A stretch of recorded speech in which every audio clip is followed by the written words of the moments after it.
all. أعوذ بالله من الشيطان الرجيم. بسم الله الرحمن الرحيم.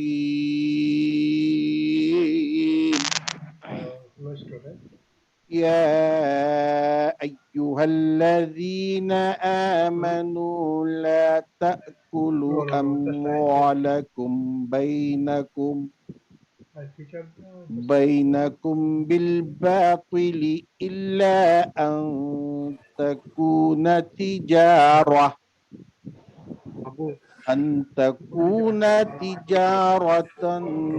عن تراض منكم ولا تقتلوا أنفسكم إن الله كان بكم رحيما.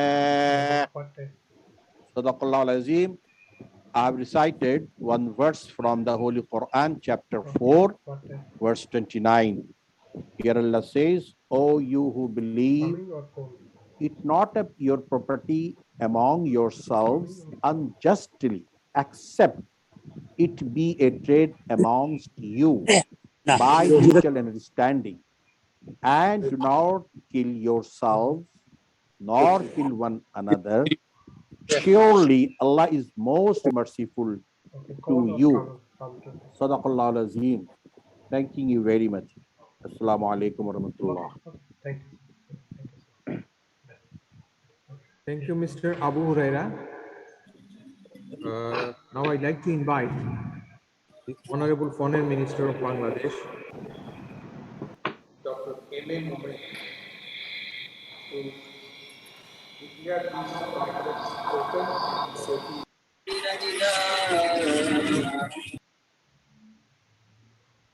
Hello.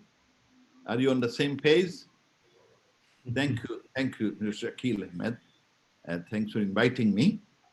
And I'm so pleased to be here with so many distinguished people, excellencies, distinguished participants, and both from home and abroad. Assalamu alaikum, peace be upon you. I'm very pleased because we have started a new era of hope. This year, the main focus of United Nations organization is hope. And we have certain critical issues, and we have started discussing those critical issues. We have issues like climate change.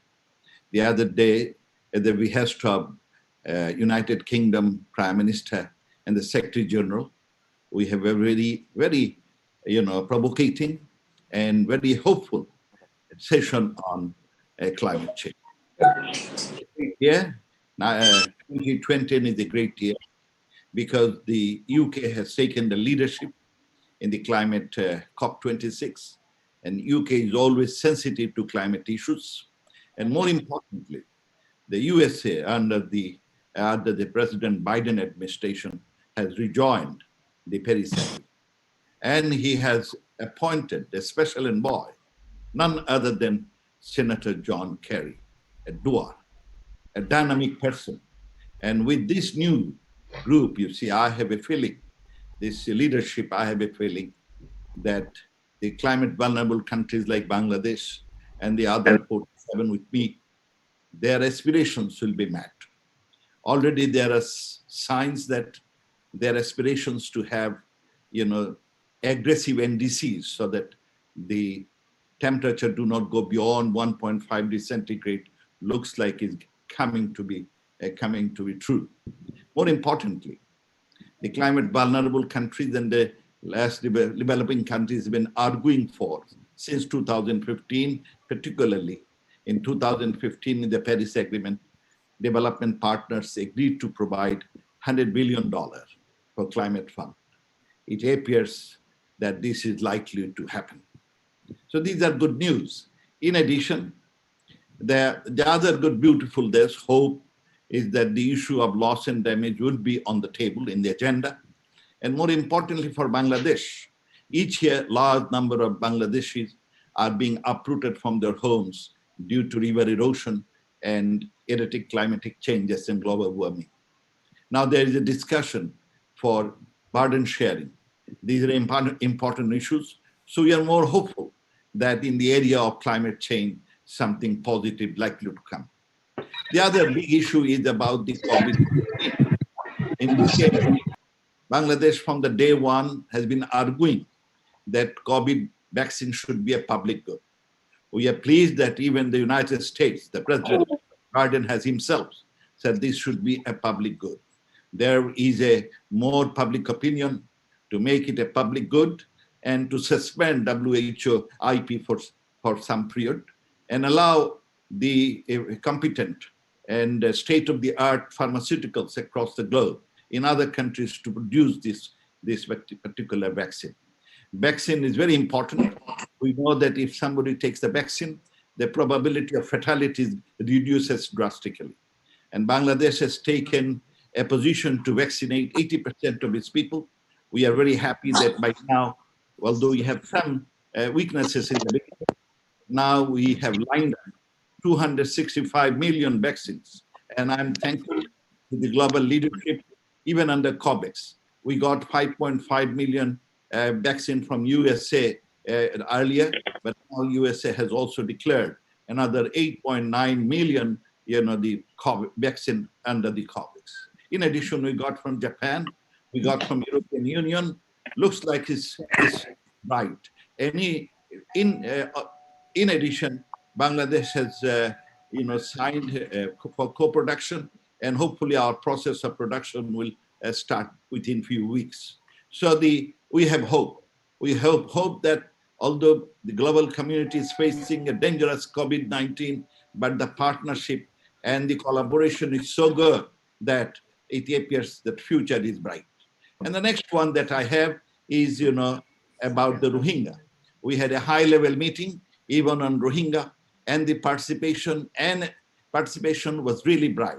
With the Afghan issue, there has been some discussion that Rohingya issue might be in the background. But unfortunately, we are very lucky because the Rohingya issue has become again in the limelight. Yesterday, all major countries, including United States, UK, name it, they all came forward and they made few promises that they will step up. They asked for international community to step up so that the Rohingya go back to their country of origin for a better future. The general perception, general opinion that came out from the yesterday's meeting that it was about that what I said, that we must try to push our efforts so that the Rohingya can repatriate their own land in safety and dignity. So these are good news. Naturally, we are looking forward. And in addition, for the whole world, we also looked at the SDG. Bangladesh is very happy because Bangladesh got an award for its, since it is doing excellent. Number one in terms of achieving the SDGs. So we are very happy that the new year, the new UN 76 started with good, hopes for Bangladesh. The title of this year's UNGA is Hope. And we are meeting those hopes and we are looking for our hopes. I have another meeting right now and therefore I have to leave. I thank you all for giving me a chance to meet you. I also ask you, the NRBs, the non-resident, since Bangladesh is on the trajectory of development, there are many opportunities that are coming, and I would request all of my colleagues and friends, and they are all NRBs, that take the advantage of it. You have to take the advantage. Government is ready to assist you, but you are the one who has to come forward with initiatives and proposals, and we look forward to help you out. And you can make money at the same time. Bangladesh will benefit. I'm not asking for a favor. I'm asking that if you would like to be competitive, if you want to be successful, if you want that your own industry would do much better, it is better you come to Bangladesh because return on investment is relatively higher in Bangladesh. And we have all the necessary inputs in Bangladesh, diligent, hardworking people up there, and therefore, and Bangladesh has become not a bottomless market. It has become a vibrant economy, a land of opportunity. It's a land of opportunity, and therefore, I welcome all of you to come to Bangladesh and look around for your better future. Thank you very much. Joy Bangla, Joy Bangla Bandhu.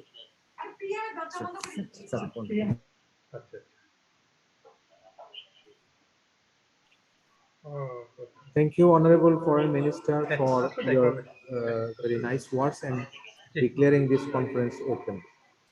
Distinguished guests, ladies and gentlemen, at the very outset, we from the Center for NRB, I'd like to welcome you all in this August gathering and in this important conference today.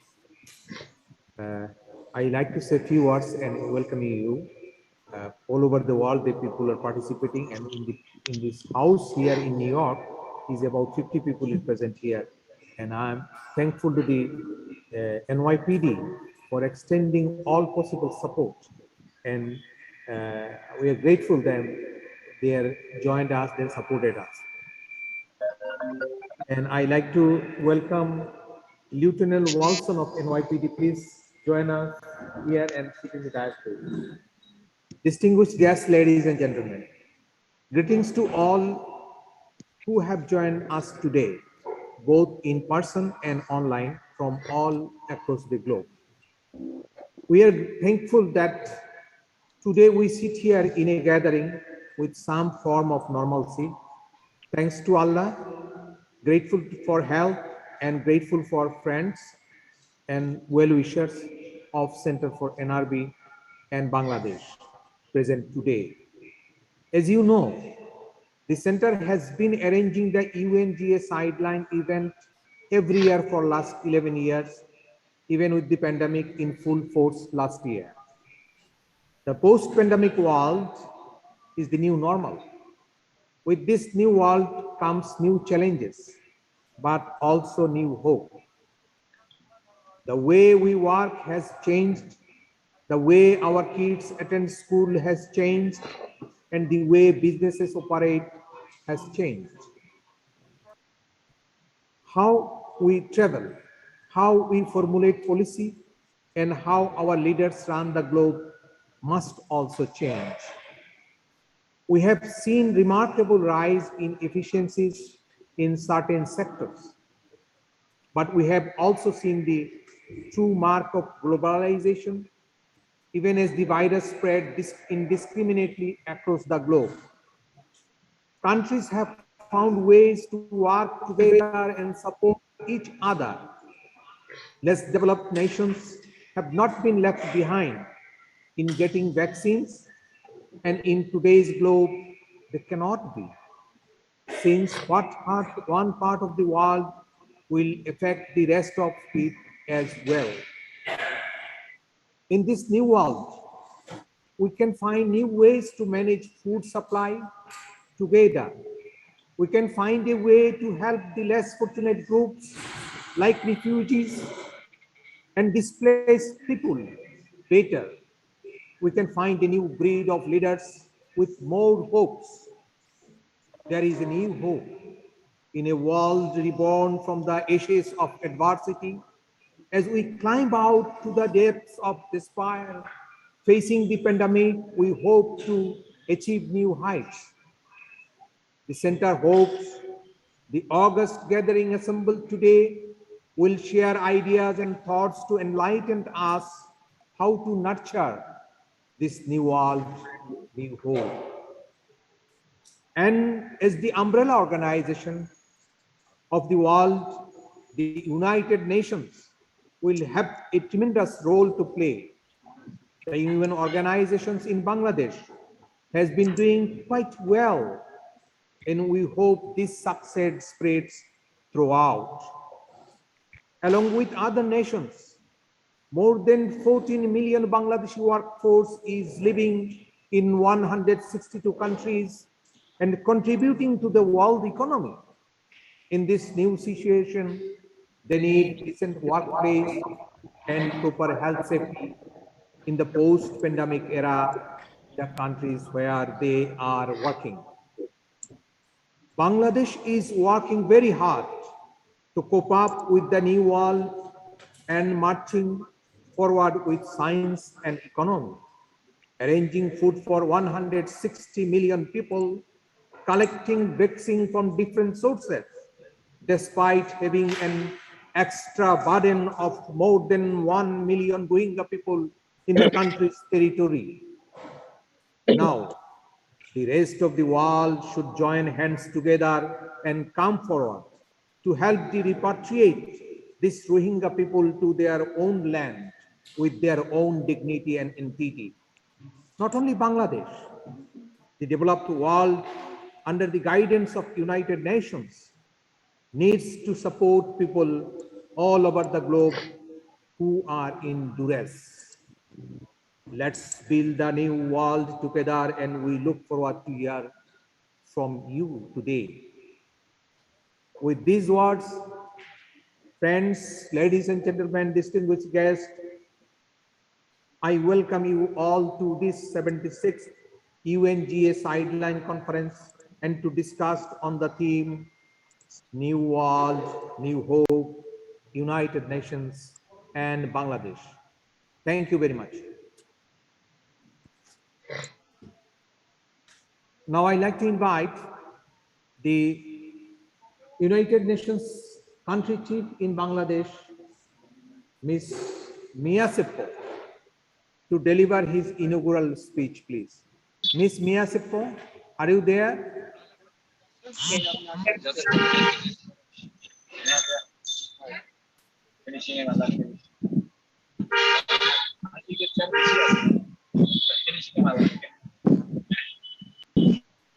So would you want Mia to start? Seppo?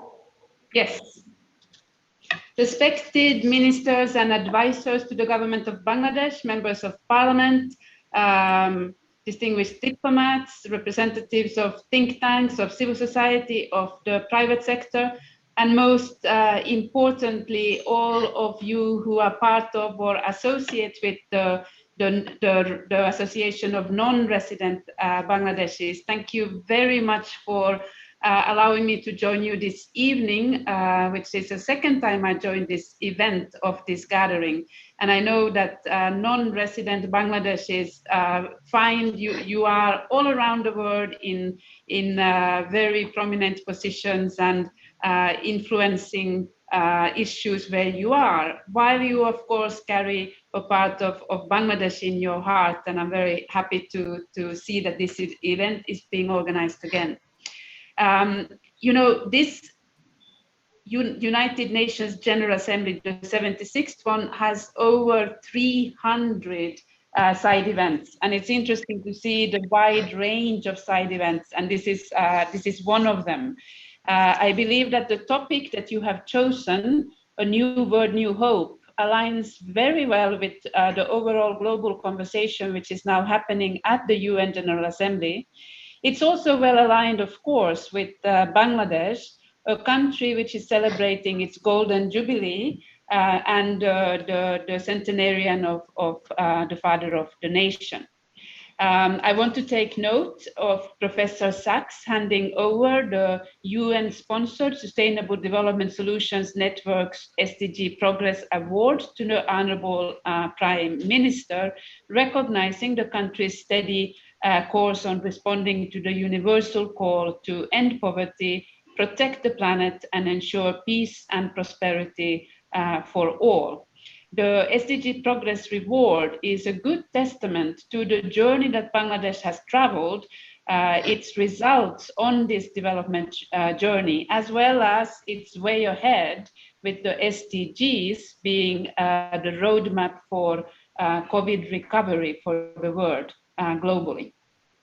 Yet, you know, your title, A New World, New Hope, I think it's important to note just some of the warnings that the UN Secretary General has made at the opening of the UN General Assembly, as well as through his statements. When when the Secretary General opened the UN General Assembly, he said that the failings of the multilateral system stretch further than today's pandemic. To quote, "This paralysis extends far beyond COVID-19, from the climate crisis to our suicidal war on nature and the collapse of biodiversity.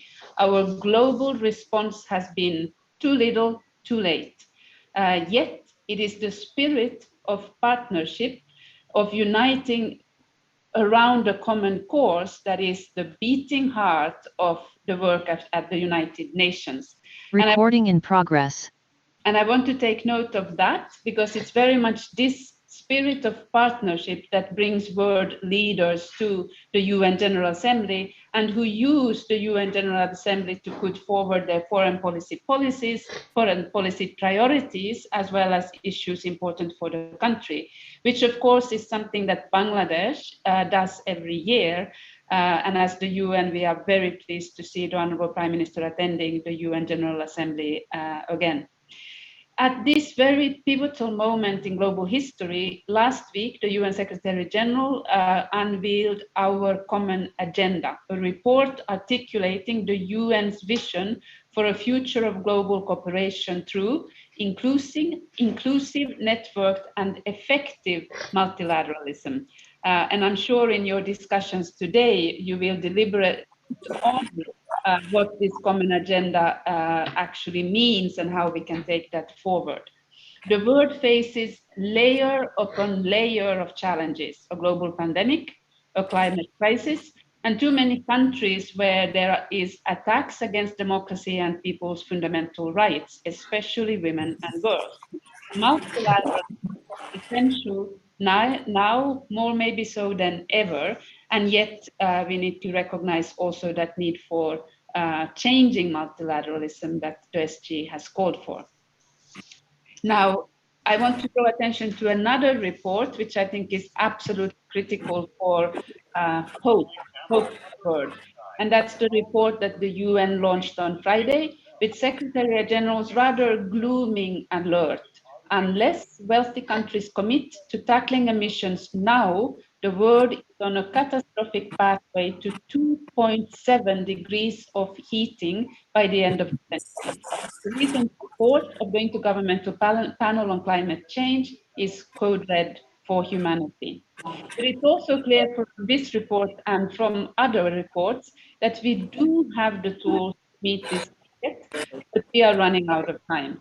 The pressing issue that is really central stage at the UN General Assembly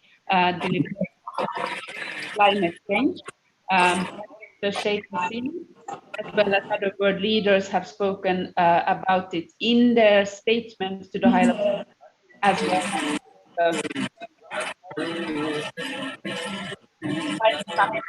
that took place. Continue, there's a lot of noise.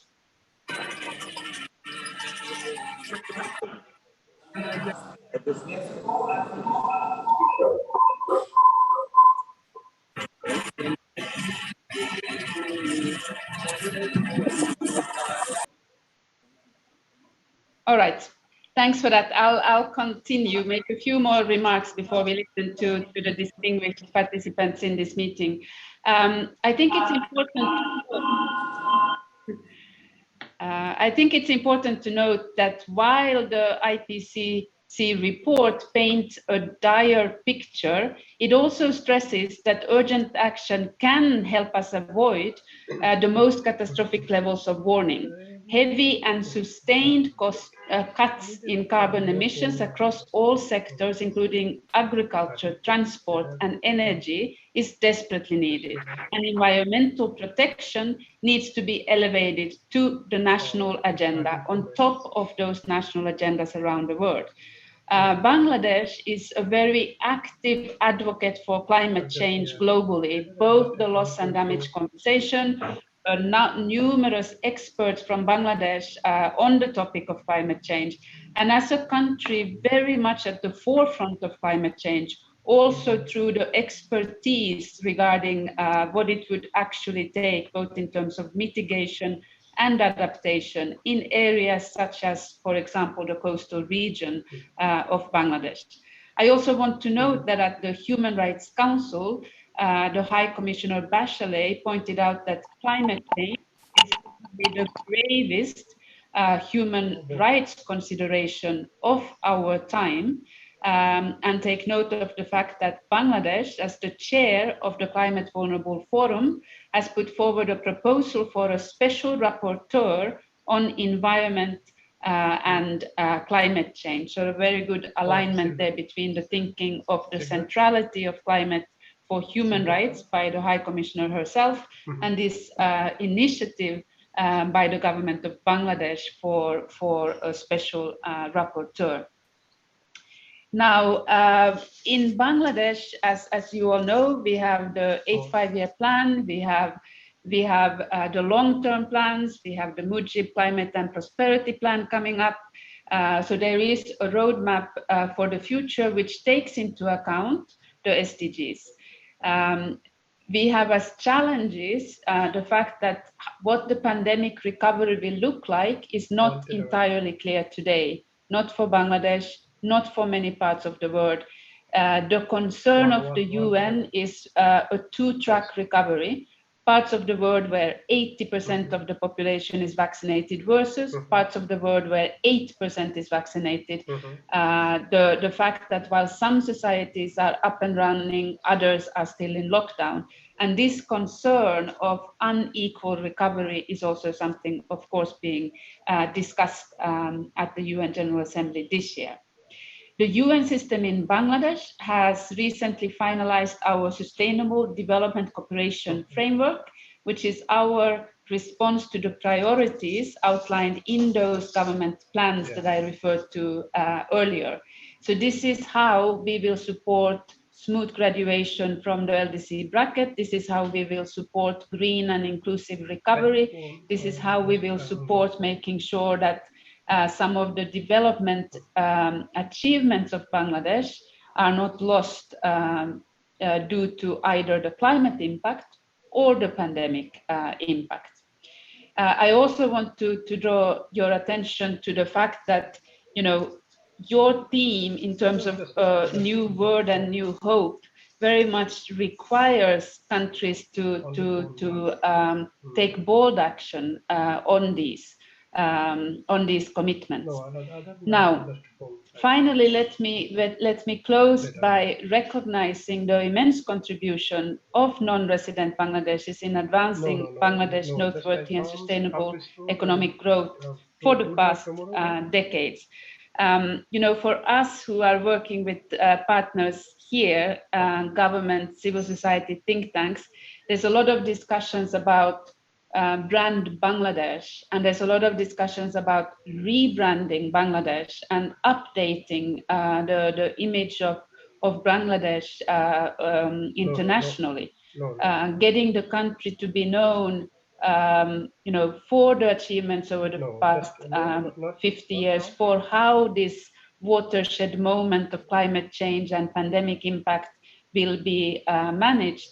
And also as a peace-loving, hospitable, fast-growing nation, and of course, what is well known as a strong contributor to UN peacekeeping and a very solid supporter of UN reforms and a very active member state of the UN. So I'm very much looking forward to your deliberations of this very exciting title of New World and New Hope at this particular pivotal point in time in global history, where we face a number of challenges, but where keeping hope alive is probably one of the most important things that we need to do. Thank you very much for giving me the opportunity to address this August gathering, and I'm very much looking forward to the discussion. Thank you. Thank you very much, Ms. Mia Seppo, for your nice words. And we always found you were very active and you were around Bangladesh and its community as a whole, all over the world. And Center for NRB is really grateful to you all the times you have given us time and joining our programs so that we can build better Bangladesh, better world for peaceful living and love to each other. Now it's time for inviting one of our best friends in Bangladesh. Center for NRB is really grateful to the Honorable His Excellency the Ambassador, US Ambassador to Bangladesh, Mr. Al Miller. Mr. Miller, please come forward and give your inaugural speech, please. Thank you. Mr. Al Miller, the US Ambassador to Bangladesh, please. Great, thank you very much. Assalamu alaikum and good evening. I hope you can hear me. Yes, we can hear you. Honorable Foreign Minister Momen, my dear friends, Ambassador Islam, and UN Resident Coordinator Mia Seppo, Mr. Chowdhury and Dr. Rahman, distinguished guests, ladies and gentlemen. They say New York is a city that never sleeps, but that can also be said about American diplomacy, because although it's evening here in Dhaka, our work with our Bangladeshi friends and colleagues, be it in Dhaka, Washington, or New York, is constant, never slowing, not even slowed by the global pandemic. You know, the contributions of Bangladeshi Americans greatly enrich the United States and add vibrancy to our relationship. Congratulations on your innumerable contributions to both our great nations. And of course, congratulations, as Mia pointed out, to all Bangladeshis everywhere on the 50th anniversary of your independence and the 100th anniversary of the father of the nation. Our two countries have so much in common, starting with our historic struggles for independence and commitment to our founding principles. And the story of every vibrant democracy, of course, is that struggle, ongoing and sometimes imperfect, to live up to our founding ideals and principles, and to make sure we remain committed to democracy, human rights, and social justice for all of our citizens. But beyond our founding beliefs, the people of the United States and Bangladesh have forged many bonds over the past 5 decades, in particular our people-to-people ties. I can't travel anywhere in Bangladesh if I don't meet someone who has either studied in the United States, has a relative in the United States. It's really heartwarming and endearing. It's one of the things that will always bind us together, no matter what happens in our bilateral relationship. You know, and just one example, every year, thousands of Bangladeshi students, of course, study in the United States. In the 2019-2020 academic year, Bangladesh ranked 17th of 20 countries, sending international students to study in the US. I know many of you first came to the United States as students, and some of you founded your university and college's first Bangladeshi Students Association. Over the past 5 decades, over 4,000 Bangladeshis have participated in US government-funded exchange programs to study, research, and teach at US higher education institutions. In fact, the father of Bangladesh, Bangabandhu Sheikh Mujibur Rahman, is an alumnus of our prestigious International Visitors Leadership Program. Of course, our economic partnership grows from strength to strength every year. Two-way trade reached a record $9 billion in 2019. The United States remains the largest export destination for Bangladeshi products and remains the largest source of foreign direct investment. American companies built Bangladesh's first liquefied natural gas import facility, helped dredge the nation's mighty rivers, and shared technology that transformed Bangladesh into a digital nation. The Bangladeshi diaspora in the United States is an important bridge between US business communities and Bangladesh. You know, many Americans are just now waking up to the real potential in your country. And while Bangladeshi Americans have known about it for years and years, and many have returned to Bangladesh to start new businesses and are introducing innovative new products and services, which further facilitate economic growth and demonstrate what is truly possible in this country. And the struggles and successes of these pioneers help pave the way for greater US trade and investment here. And that interest is growing, believe me, I hear it all the time. And once we get to that inevitable happy day when we're out of kind of the darkest times of COVID, you'll see more and more American CEOs, trade delegations, trade missions coming to Bangladesh. And of course, the Honorable Prime Minister opened the US Bangladesh Business Council not too long ago, and that has really turbocharged that relationship as well. For the past 5 decades, we've been partners in economic development and public health, most notably in fighting tuberculosis and dengue fever, and of course, COVID-19. And over the past 5 decades, the US has provided more than $8 billion in development assistance to Bangladesh. The US is very thankful to Bangladesh. In our hour of need last year, during the darkest days of the COVID-19 pandemic, you helped us with PPE for our frontline healthcare workers. You were so nimble, you actually changed production lines in your RMG facilities to produce PPE that came to the United States of America, and we're very grateful for that. The US in turn was honored to provide over $73 million to support Bangladesh's pandemic response. We've contributed $4 billion to the COVAX initiative to provide equitable access to COVID-19 diagnostics, treatments, and vaccines. And through COVAX and direct assistance, as you heard the Honorable Foreign Minister mention, the United States will donate 12 million vaccines to Bangladesh. This week at the UN General Assembly, the United States will push for global commitments to end the COVID-19 pandemic and finance global health security. We will also stress the need for a renewed global architecture to prevent, detect, and respond to biological threats. Looking forward, the United States, as you've heard, is committed to dealing with some of the globe's most pressing issues, including climate change, an existential threat for all of us. And of course, Bangladesh is unfortunately ground zero for many of the challenges that we'll all face in the future. On September 17th, President Biden hosted the Major Economies Forum on Energy and Climate. The Honorable Prime Minister Shekil made a critical contribution in remarks reflecting the perspective of countries highly vulnerable to climate change and the significant impact of failure to act.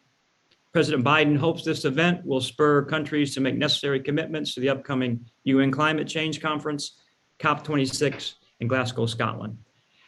And finally, let me recognize the generosity and humanity of Bangladesh in opening your hearts and borders to close to 1 million Rohingya refugees. It is truly an example to the world. The United States is the largest donor of international donor of humanitarian assistance to Bangladeshi host communities and Rohingya refugees. And today, the United States announced nearly $180 million in additional humanitarian assistance. With this new funding, our total assistance for the response is more than $1.5 billion since August 2017. $1.2 billion of American assistance is for programs in Bangladesh that allows our humanitarian partners to provide life-saving support to these Rohingya refugees and more than 472,000 affected members of local host communities in Bangladesh. So in closing, the partnership and friendship between our two great nations grow stronger and deeper every day. As I come to the end of my 3-year assignment in this great country, I mean, there is nowhere I would rather have served as the American ambassador than in Bangladesh at this point in history. It's been a privilege and a joy. And the United States and Bangladesh, 50 years young, move proudly together into a bright, prosperous future, a new world, and a new hope. I believe together with optimism and hope and joy, we can change our countries every day for the better. And as the Bard of Bengal, Tagore, wrote in one of my favorite poems, Closed Path, let new melodies break forth from the heart as every hopeful day for the next 50 years and beyond, for all of us, new country is revealed in its wonders. Donabad, and thank you. Thank you very much, Ambassador Mila, for your nice words. We appreciate that every time you and your authorities always with Bangladesh, with words and deeds. We hope it will continue. Thank you very much, Excellency, and hope to see you Dhaka next time, definitely. Now I like to invite a very veteran economist of Bangladesh, the Honorable Economic Advisor to the Honorable Prime Minister, Sheikh Hasina, Dr. Moshiur Rahman. He is speaking from the Prime Minister's Office, Dhaka. Dr. Moshiur Rahman, sir, now your turn, please. Dr. Moshiur Rahman, Honorable Economic Advisor to the Prime Minister, please. Thank you, Mr. Chowdhury. I thank the organizers for connecting me and giving me the opportunity to join the distinguished gathering. I have been listening to the very impressive remarks by the former speakers, dwelling on what the UN would do, what the US government is doing, and so on. I will focus on the expatriate workers issue. Expatriate workers are an important source of foreign exchange flows and ease unemployment problem, thereby adding to the economic strength of their respective countries. At the same time, they ease the shortage of workers in the countries of employment and thus contribute to their development. Migration of workers is beneficial for both sets of countries. Surveys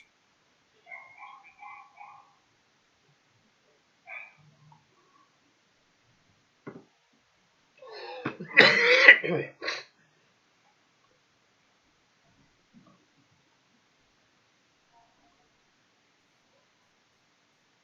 think it's a poor connection. Sir, can you hear me?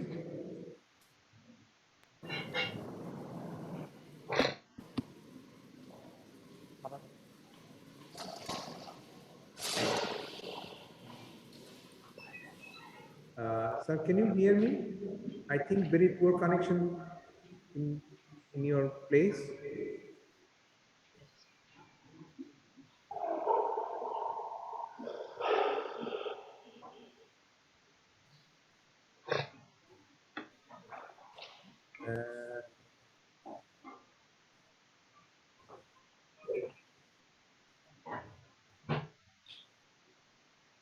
Can we take him later? I think it's okay. We'll take the honorable advisor little bit later when he will be available on the screen and this connection. Now may I invite Lieutenant Walson of NYPD. Sir, thank you very much. We are very grateful to you for giving this security and facilities to the Center for NRB and Bangladesh for hosting this conference. I'd like to invite you to say a few words, please. This is the, you can use this platform, please.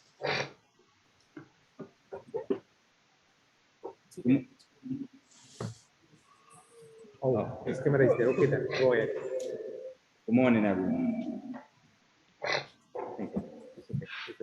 Good morning. My name is Lieutenant Maurice Walston.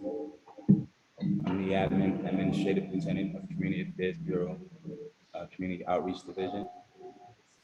On behalf of Deputy Inspector Perry, she had hoped she would have been able to attend this event today, but she has a personal situation that she must attend to.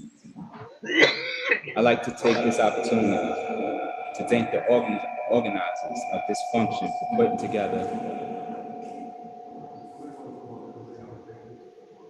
together this event. If I may, I'd like to call them by name. First, I'd like to thank the president of the organization,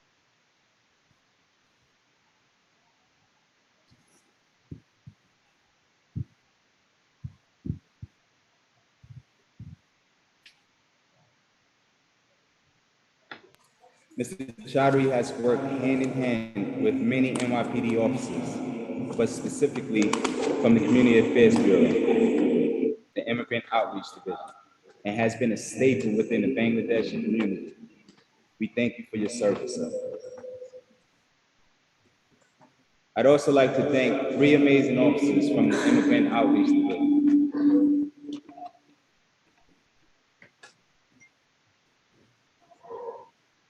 Three amazing officers from the Outreach Division that assisted with planning and coordination of this event.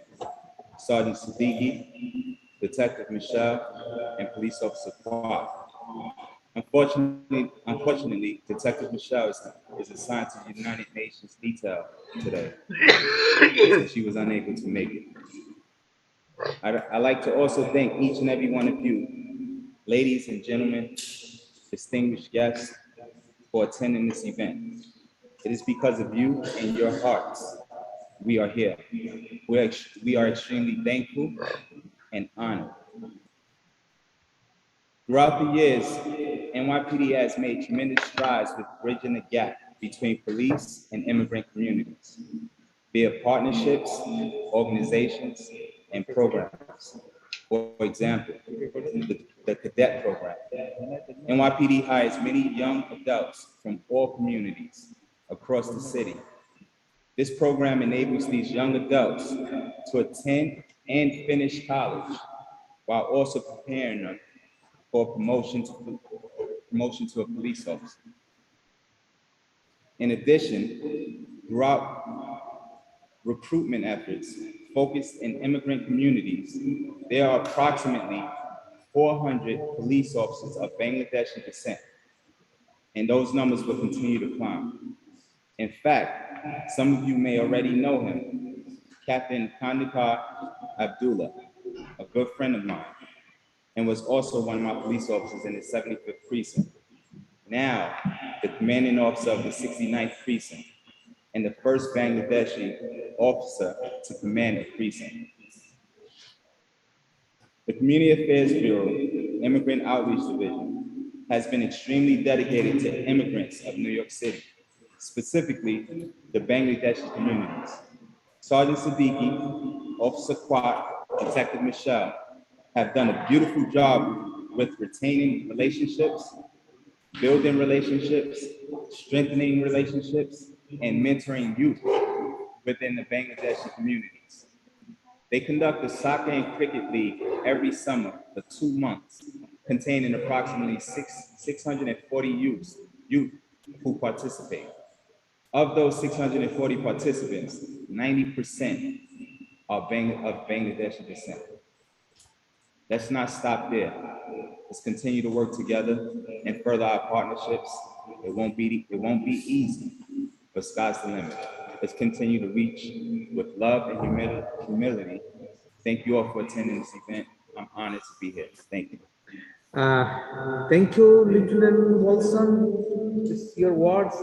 Sky is the limit. Thank you very much. Yes, sky is the limit. Is New World Hope. We have to have this sky to climb up and reach everywhere. Anyway, we are again connected with the Honorable Advisor to the Honorable Prime Minister of Bangladesh, Dr. Mashur Rahman. Sir, can you hear me? Yeah, I am hearing you. Yes, you. carry on, sir, please. Very low voice. Okay, thank you. I thank the organizers for connecting me and giving me the opportunity to join the distinguished gathering. I've been listening to the very impressive remarks, dwelling on the activities and the objectives of UN, the contribution of US government and so on. I will focus on the expected workers issues and be brief as much as possible. Expected workers are an important source of foreign exchange flows and ease unemployment problem, thereby adding to the economic strength of their respective home countries. At the same time, they ease the shortage of workers in the countries of employment and thus contribute to their development. Migration of workers is beneficial for both sets of countries. Surveys show that the households which receive remittances have higher income than those which do not. That contributes to poverty reduction. Their income generates demand for ordinary manufactured goods and promote labor-intensive small and medium-scale industries, further ramifying the impact. The pandemic has underweight critical human impact of remittances. Income of households in low-income bracket fell. The remittances to the households were larger than in ordinary times, which protected to some extent the income of remittances receiving households. Remittances supplemented whatever was available by way of social safety net as well as of income insurance. Remittances have an important role for countries which are graduating or have already graduated to middle-income group. They pursue export-led growth strategy with a view to entering larger market, attracting foreign investment and technology, and accelerating structural transformation. Trade gap widens in this phase. Remittances can ease, however limited, the balance of payments pressure during transition. Remittances are no substitute for policies of developed economies which facilitated access of developing countries, including the graduating ones, to their market. The pandemic has reinforced the case of continuation as well as expansion of existing policies. The countries which send workers and the countries which employ them need to coordinate policies and procedures for protecting workers' rights and freedoms, ease of safety, ease of remitting income and cost. Cooperation can enhance benefit to the workers as well as to the two sets of countries. A forum for charting the course of cooperation can be provided by ILO in consonance with its mandate. Thanks for patient hearing. Thank you all for giving me this opportunity.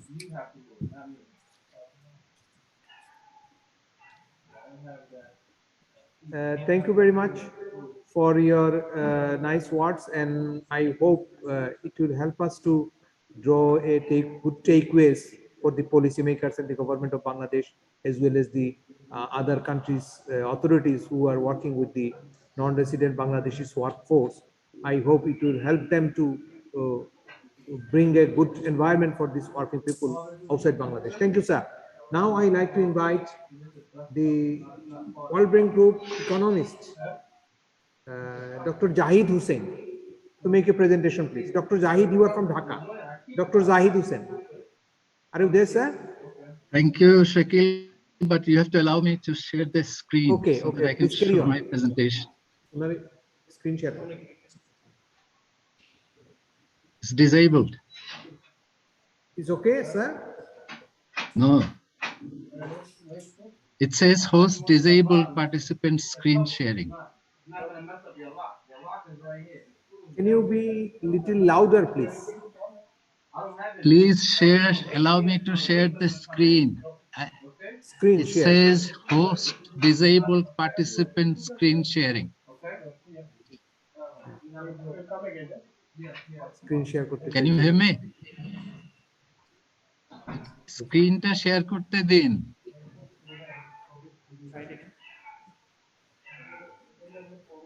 Yes, yes, it is there. Yes, coming.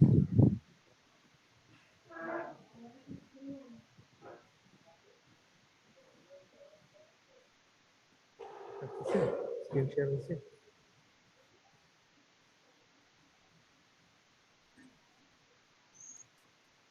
Can you see me?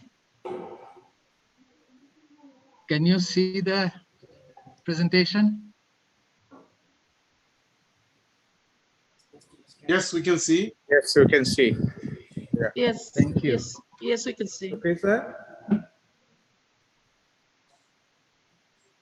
Thank you, Shekil. Let me get right down back to the business. The pandemic. Yes, yes, it is there. Go ahead, sir. Thank you, Shekil. The first point I would like to make on the state of the new world is that the pandemic-scarred globe is fighting back. We have seen robust scientific response from detection to vaccine development, but the economic consequences have been grave, mitigated partially by unprecedented monetary and fiscal stimulus globally. Global trade has rebounded, capital flows are recovering, and digital information flows have surged. Global trade in the first quarter of 2021 surpassed the pre-pandemic levels. The lockdowns and infection fears across countries increased the use of information systems and networks with massive changes in usage patterns and usage behavior. Unfortunately, the global average SDG index for 2020 decreased from the previous year, driven by increased poverty, unemployment, inequality, and lower female labor force participation following the outbreak of the pandemic. Technological advancements have so far not changed the path toward destabilizing the planet. The Paris Agreement's preferred climate scenarios are slipping out of reach. Fiscal stimulus packages may have reinforced existing patterns of carbon-intensive development. But there are hopes, glimmers of new possibilities of global collective action. We have seen agreement on a new two-pillar plan to reform international taxation rules. The US is back to the Paris Agreement and the World Health Organization.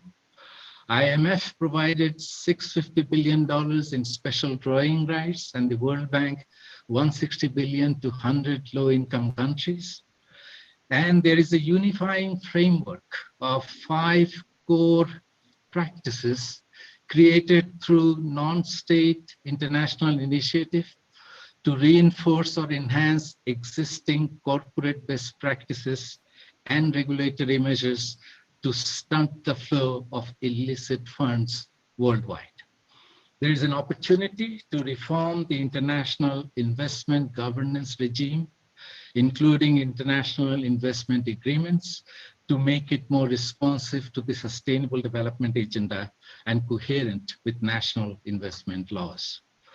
There is an emerging consensus driven not just by the pandemic that history demands a model allowing peaceful competition between incompatible visions of the world and cooperation on disease, geopolitics, human rights, environment, and climate-related matters.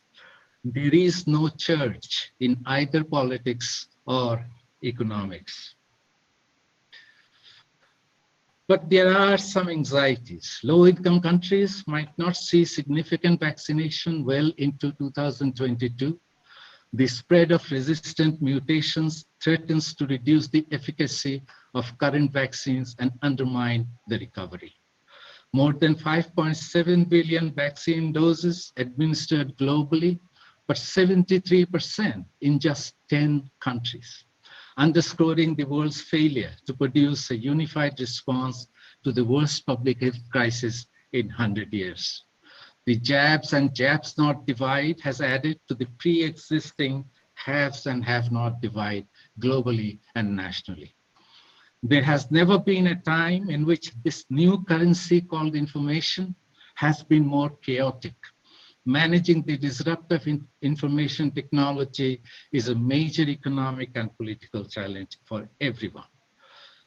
My nation first and beggar thy neighbor policies at the national level continue to elude progress towards the golden deer called a rules-based multilateral system. There is no alternative to reforming the WTO's dispute resolution mechanism.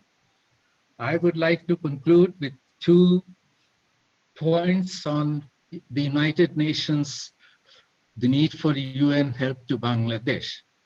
I think there are 2 domains where UN help has immediacy. One is vaccination. Our end goal is to get most Bangladeshis vaccinated for as long as necessary. Massive resources are needed right now to get the vaccines from an airport hangar to trained health workers to deliver the vaccine to the people. Over the medium term, easing patent protections are needed to produce the vaccines locally. This isn't a done deal yet because all 164 members of the WTO have not yet agreed on the decision. The members of Security Council has so far failed to reach any consensus on the political solution to the Rohingya problem. Implementation of the Memorandum of Understanding on the return of refugees is slow. Differences of views on the conditions of return and pathways for Rohingya to enjoy citizenship and equality before the law should not hold back humanitarian assistance. There are 3 other domains where UN engagement must be sustained. The Convention, the Kyoto Protocol, and the Paris Agreement call for financial assistance to less endowed and more vulnerable countries. Bangladesh needs climate finance more for adaptation than mitigation, such as shoring up land at risk from rising sea level and relocating people whose homes cannot be saved. Over 10 million Bangladeshis earn their living in states where they are not citizens. Bangladesh needs UN help in providing Bangladeshi workers overseas legal protection within the international human rights regime. LDC status has allowed Bangladesh to benefit significantly from the preferential trade terms extended by developed countries. Bangladesh's main exports are likely to face higher tariffs in key export markets based on the current tariff schedule as Bangladesh graduates from the LDC list in 2026. Lifting of international support measures must consider Bangladesh's structural challenges, vulnerabilities, and strengths. The WTO must hold the line against increases in protection in rich countries, even if they are motivated by legitimate concerns of domestic income distribution. Thank you, Mr. Chairman.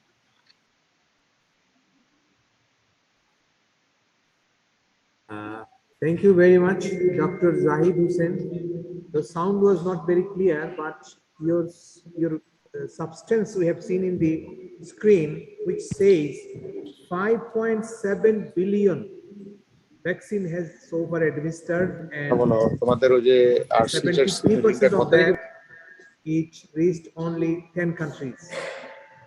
Uh, we appreciate in the globalized world a equal distribution with these developed and underdeveloped or less developed countries, because it's the cause of humanity. So everyone should have right.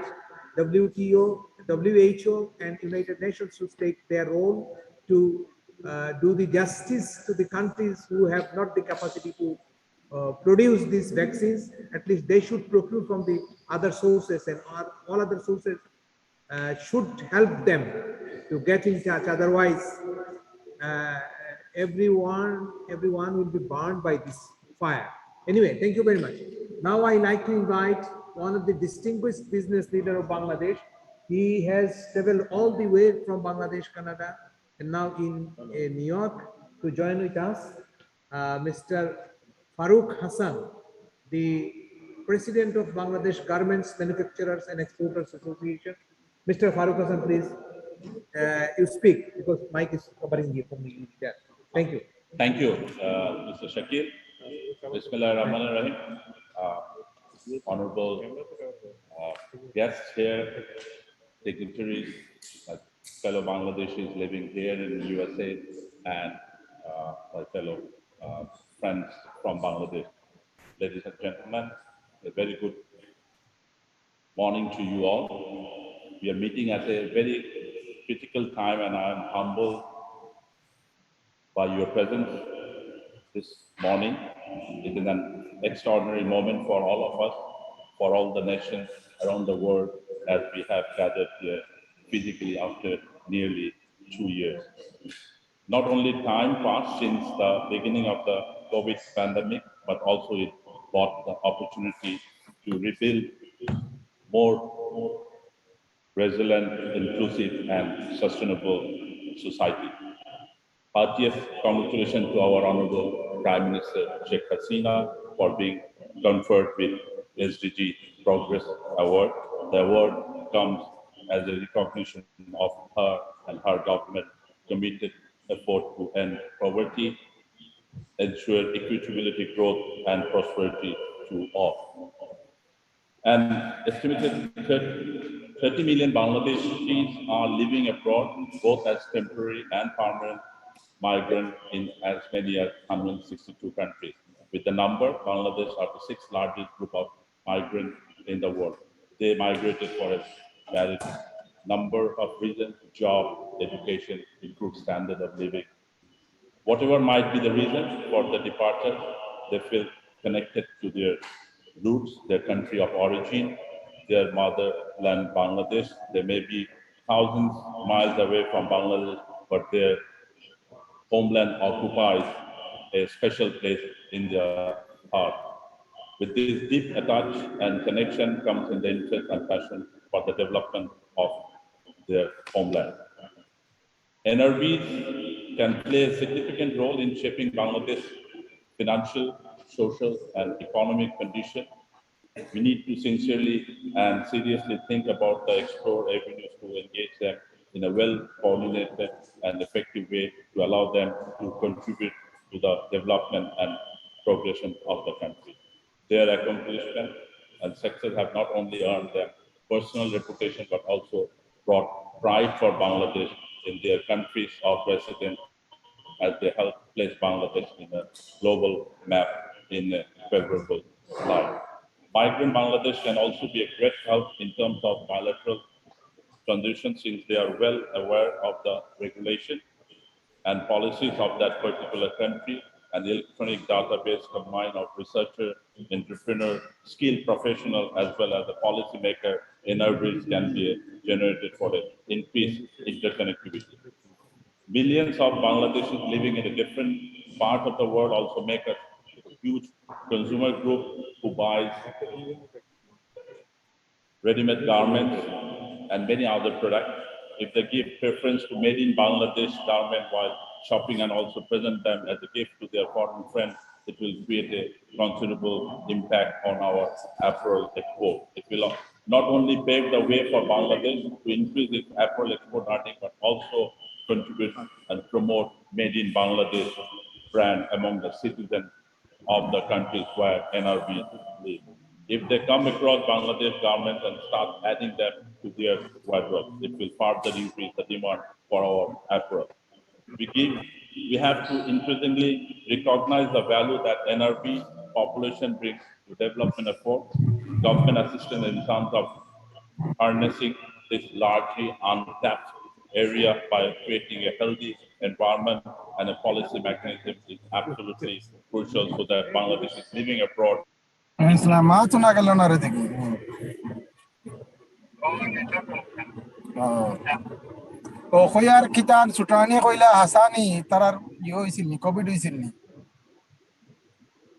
you very much, Mr. Farooq Hassan, for your encouraging words, and we hope you will continue your journey towards the wall to promote Bangladesh garments in a better way.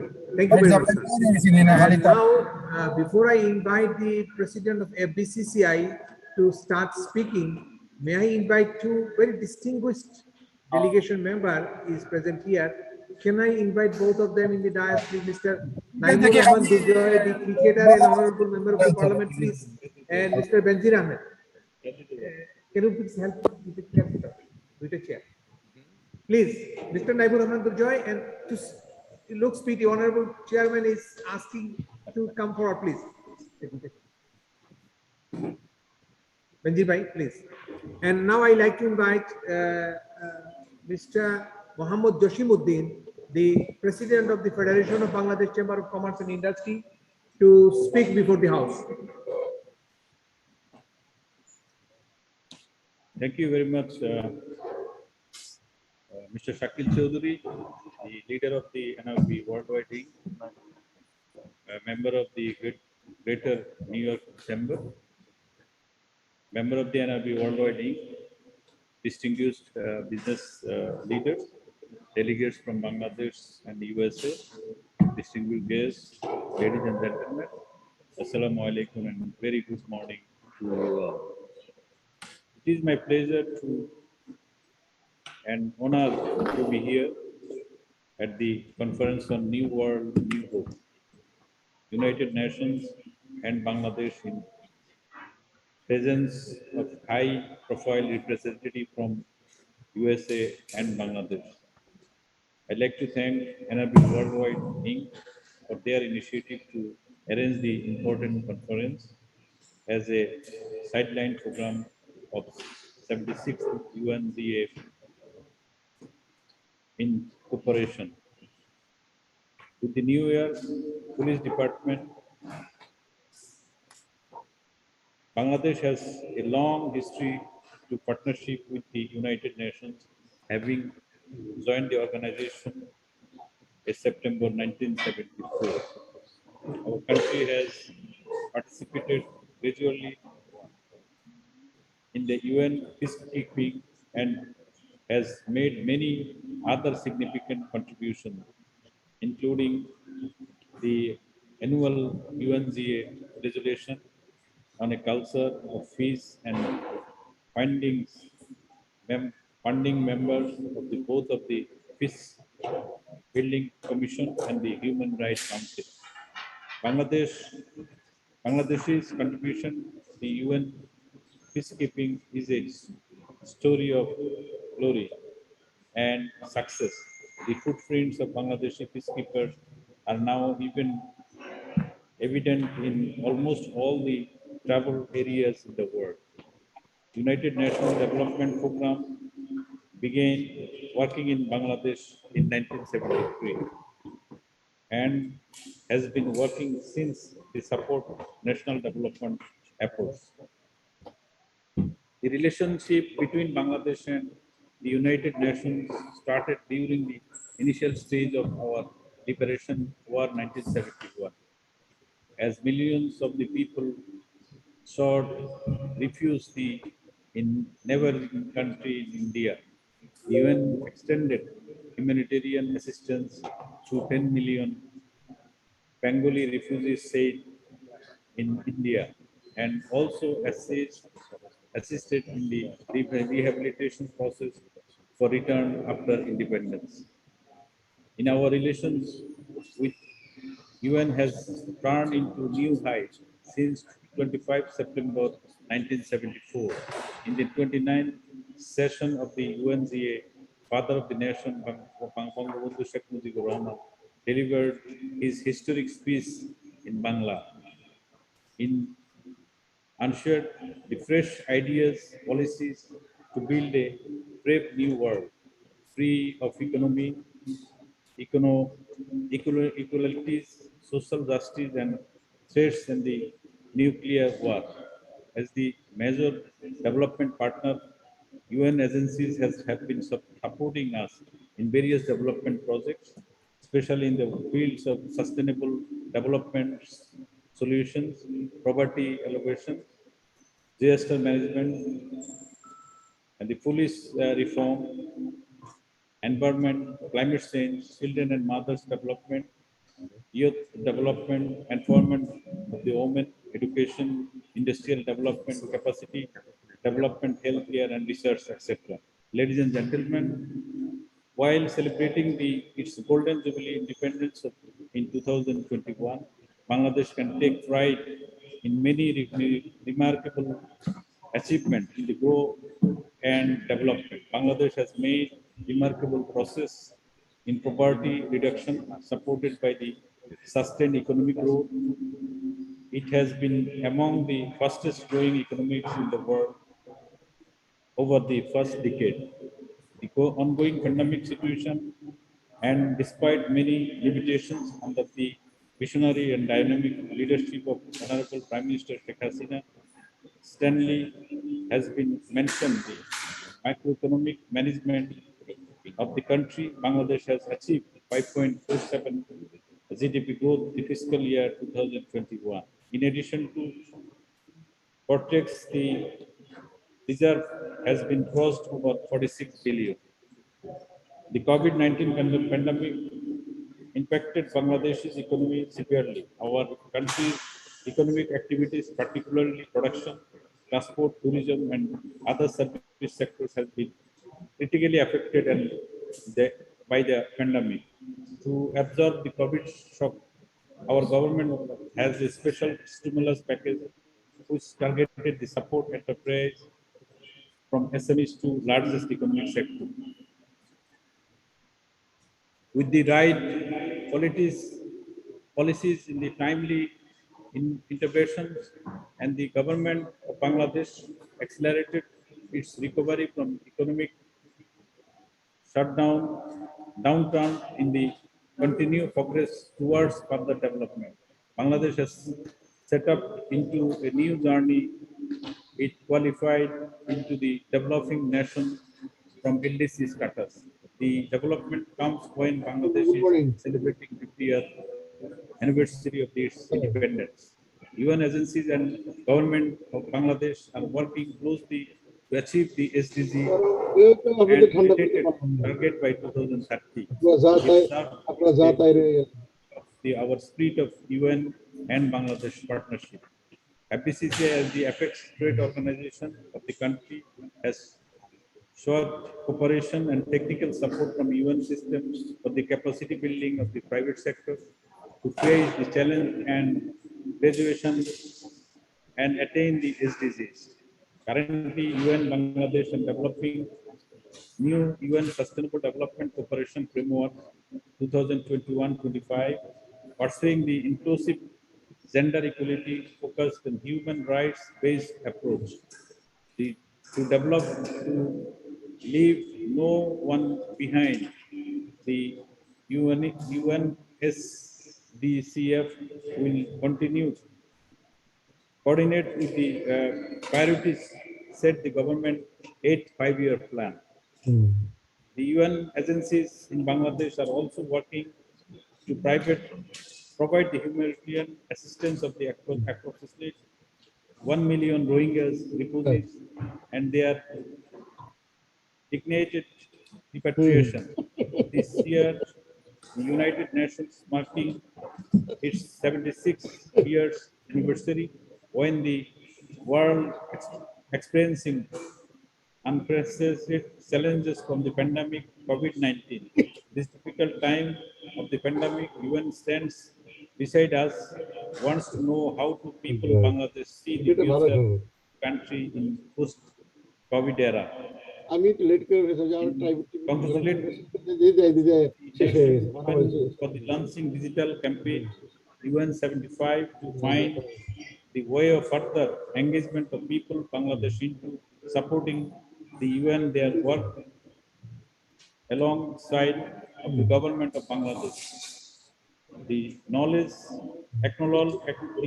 we acknowledge the thanks to UN system is working with the people of the government of Bangladesh, more sustainable, peaceful, resilient economy, environment, and society. Right. The strategic partnership at different levels and establishing report with the people and the government of made United Nations Bangladesh is a trusted and well-development partner. The country. Many thanks for patience hearing. Thank you all. Thank you, Honorable Chairman of the Federation of Bangladesh Chamber of Commerce and Industry. You have covered almost everything regarding the United Nations partnership with the business community of Bangladesh and Bangladesh as a whole. Now I'd like to invite the Economist, UNDP country economist, is Nazneen Ahmed. Nazneen, are you there? Yes, I'm here, Shekil bhai. You can give a quick remarks on all these presentations made before you. Ms. Nazneen Ahmed, please. Country economist, UNDP, Bangladesh, from Dhaka.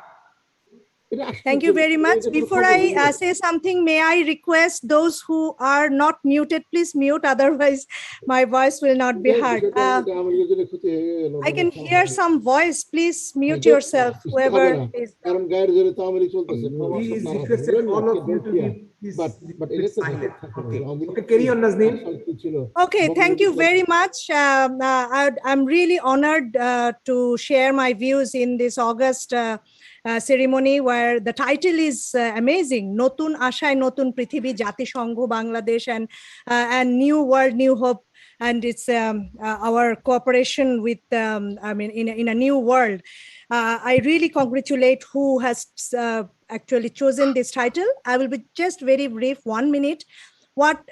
So far, what we have heard from distinguished speakers, that actually says one thing, that we need to work together. Climate, for trade cooperation, for cooperation for migrant people, for vaccine equality, and also above all, we have to work so that no one is left behind. If that is our principle, then each of us, every one of us has responsibility. And now that I'm very fortunate that I'm working with UNDP Bangladesh, an UN organization working for people who are, so that they are not left behind. And our recently passed country document for UNDP Bangladesh has given emphasis on COVID recovery, so that our cooperation will concentrate on recovering from COVID, supporting in that line. And also we want to work, we give more emphasis on working so that as Bangladesh is graduating out of LDC, so that we can have a sustainable and prestigious LDC graduation, and so that we can move forward with the aim of becoming a high-income country by 2041. That is our aim for the time being. And it's not only actually when we have our own goals for Bangladesh, but we all know that actually each of us is a global citizen. And that is the motto of today's this seminar, that we have to think like a global citizen. So my act towards the environment, my act towards my people, has somehow that has connection with the impact of other people. So we cannot actually live alone. We cannot actually do, even if we have power, money, and everything, we cannot do whatever we like. If we don't think of our children, then I mean, who will think of about them? So if we think of a new world, a better world for our children, this is the time that we be responsible wherever we are and wherever we are working. Thank you very much for your for giving me the chance. Thank you, Dr. Nazneen, for your nice words. I appreciate your cooperation. Always, you are very active to support Bangladesh and its common people. Anyway, thank you very much. We have amongst us Brigadier General Fazlul Kader, the chief of the National ID Card Project in Bangladesh. It's a huge task.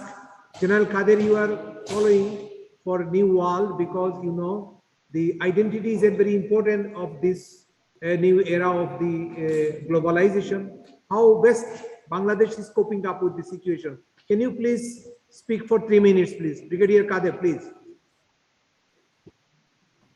Thank you very much. Bismillahirrahmanirrahim. Respected Chairperson, distinguished ladies and gentlemen present here, Assalamu alaikum and very good evening. I am Brigadier General Abul Qasim Fazlul Kader, Project Director, responsible for production and distribution of the NID for all citizens of Bangladesh. I am really honored and privileged to speak in this 76th UNGA Sideline Conference on New World, New Hope, United Nations and Bangladesh. Ladies and gentlemen, in the year of 2007 and 8, an initiative was taken to prepare a voter list with the photograph. The overall cooperation of Bangladesh Armed Forces, this huge task was successfully completed.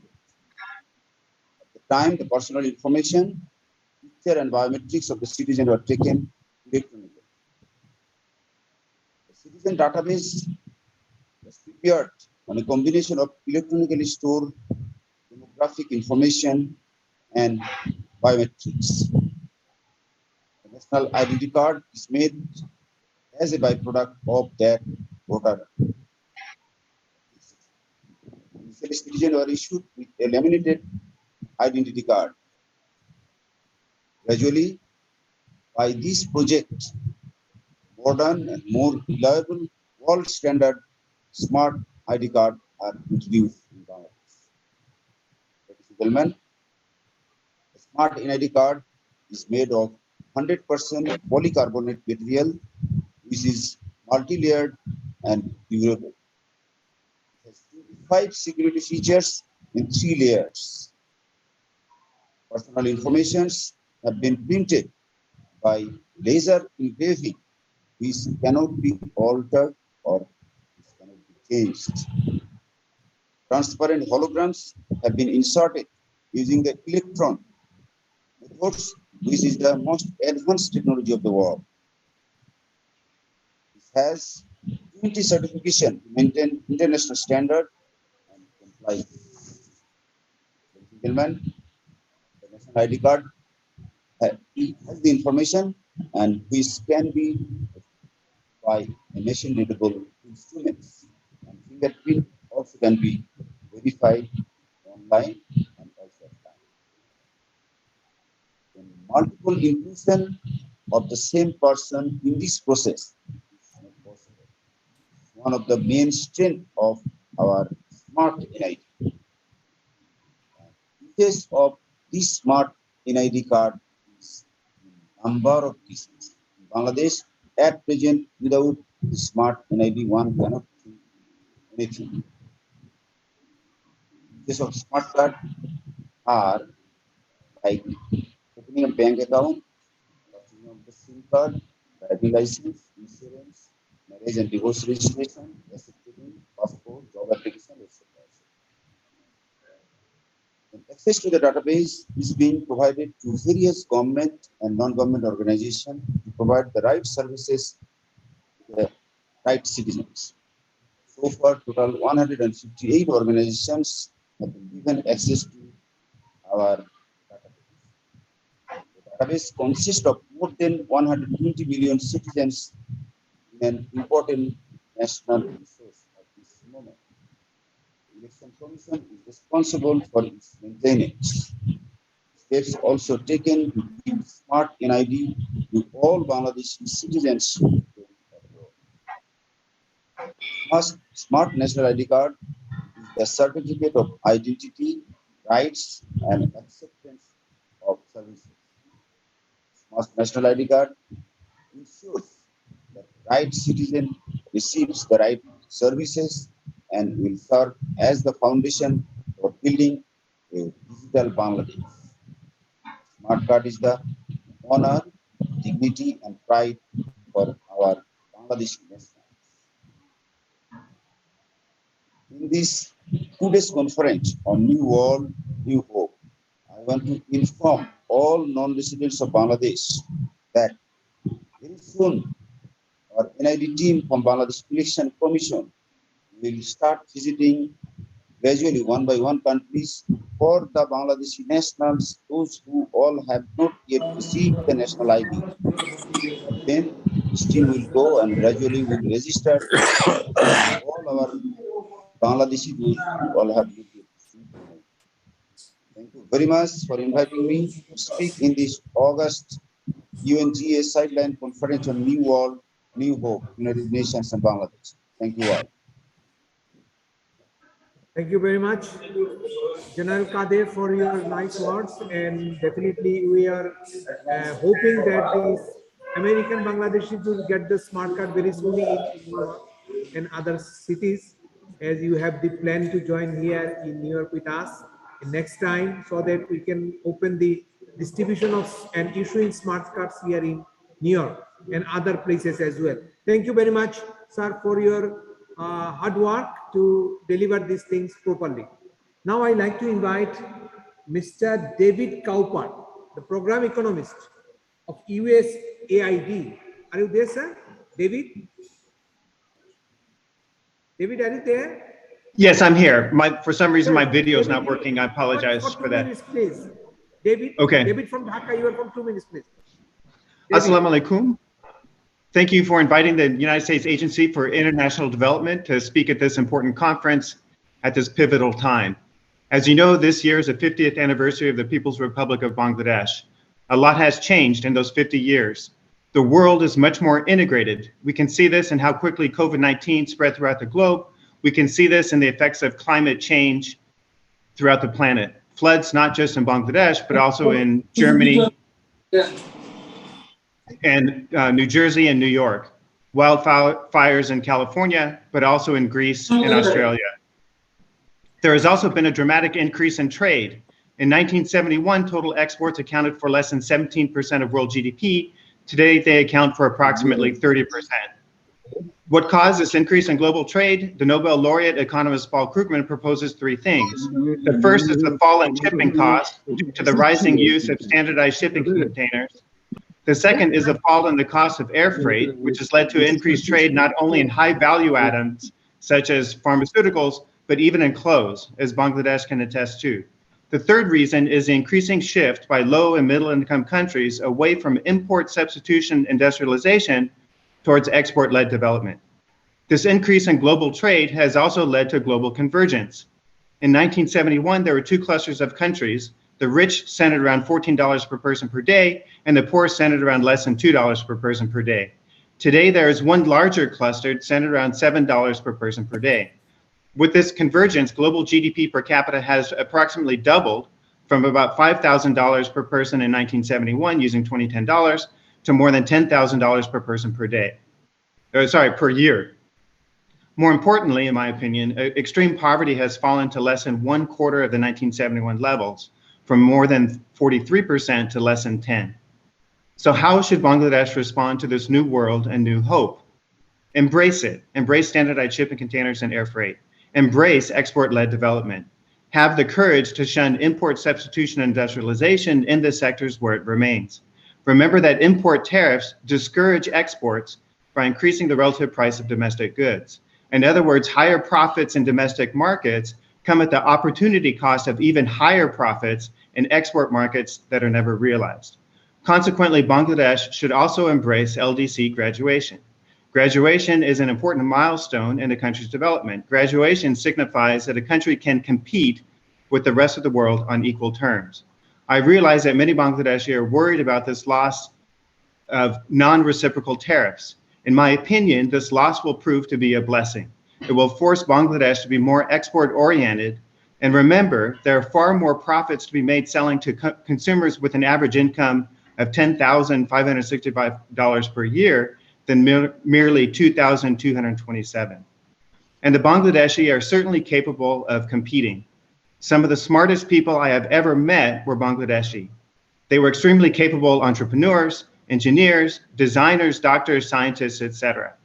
In my opinion, they are ready to compete with Shanghai, Tokyo, London, Frankfurt, and New York City. My hope is that Bangladesh has the confidence to realize its potential and looks to its future of competing on the global stage on equal terms, not just in 2041, but in 2029 and even today. Dhanabad, thank you for this opportunity to speak. Thank you, Mr. David Cowper, for your words. And this sound little problem here anyway.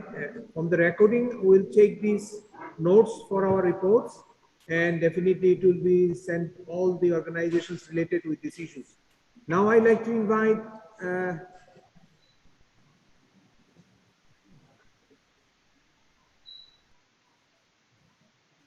Professor Dr. Ziauddin Ahmed, the Temple University of Philadelphia, who is working very hard to provide vaccines to Bangladesh, and already they have achieved a lot of successes. On behalf of the non-resident Bangladeshis in USA, I'd like to invite Professor Dr. Ziauddin Ahmed, Temple University, Philadelphia. Professor Ahmed, sir? Yes, thank you very much. I like to congratulate the Center for Non-Resident Bangladeshi, who's trying to work hard, effort to integrate NRBs and expatriates on the highway of development in Bangladesh. I like to focus on some issue, which is basically the technology transfer. If the NRBs of all over the world can do that, unfortunately, we don't have any good platform yet to contribute. So I think the convention is good, but we have to follow up the result of the convention, and we have to make sure that our young generation who are doing really well in this country and all over the world, and the professionals that I came here almost 40 years ago, our experience will go in vain if we cannot contribute it. So young generation, expatriates, expertise need to be connected on a platform. So for that connection that we have, we don't have enough connection that we could do anything about it. We can do a lot of things in environment, health, technology transfer, and many other areas. And I think that this convention and the result of this convention can be actually result in creating such a platform, not only the meeting. So I like to request Shekil Chowdhury and all the other members that after this meeting, please create a body where the NRBs, this is the NRB center. So NRBs can actually be part of what is happening in Bangladesh and contribute. I know many people from different professions want to do something, but we could not get anything headway. We do it by ourselves. We use our own personal connections, but we need a not necessarily government, a private sector can do that in each and every field. So I don't want you to prolong. I'm enjoying the meeting because it's coming from all over the place. Also the USAID and other people who are working in Bangladesh, they can include the NRBs for their all the works, if we at least know what are the agenda, what they're doing. So I think if there is some way to inform the NRBs to be part of the development, they'll be very grateful. Thank you very much, Shekil, and everyone else for giving me this opportunity.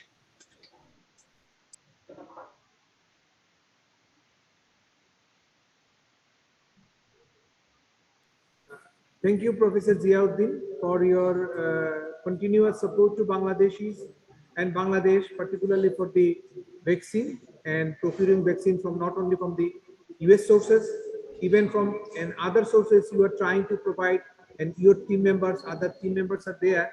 They are trying to provide the vaccines as much as we need in Bangladesh, and also you are trying to take a chance to produce that in the Bangladesh pharmaceutical industries with this Swedish support. We appreciate your cooperation and support. Hope it will continue. Now I like to invite Ambassador Samina Naz. She is joining from Vietnam. Ambassador Samina Naz, are you there?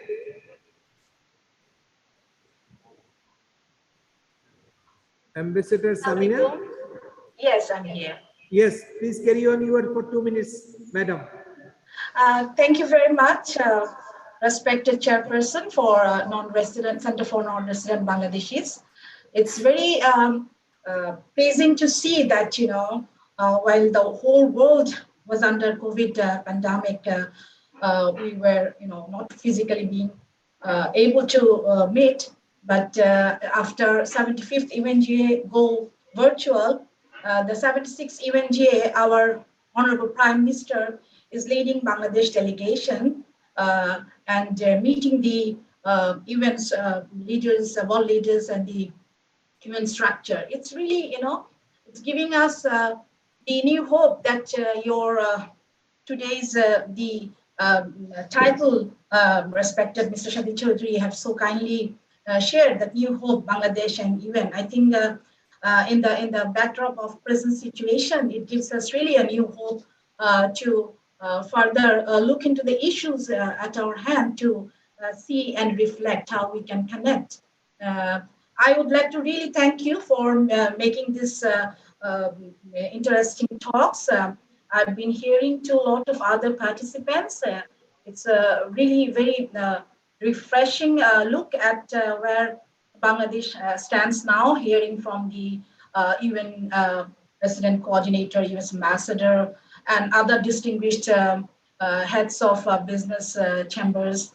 It's really, I really don't have to add much from the Bangladesh point of view, but I would like to just remind that the UN, Bangladesh and UN go hand in hand very closely, and we have a long track record of being leading in many issues. Recently, our Honorable Prime Minister got the Sdg Award from Professor Sachs, which he mentioned that, Bangladesh is leaning, especially for the 2015 to 20 period, to, marking very remarkable achievements for the SDGs track.